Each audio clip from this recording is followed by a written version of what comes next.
तो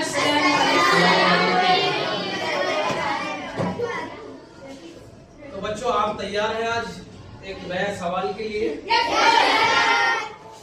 आज सवाल होने वाला है आप लोगों से टेलीफोन के बारे में। टेलीफोन,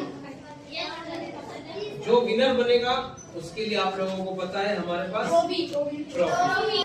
टेलीफोन सबसे पहले किस शख्स ने इजाद किया, वो उसका नाम क्या था और वो कहाँ का रहने वाला था और किस सन में उसको इजाद किया?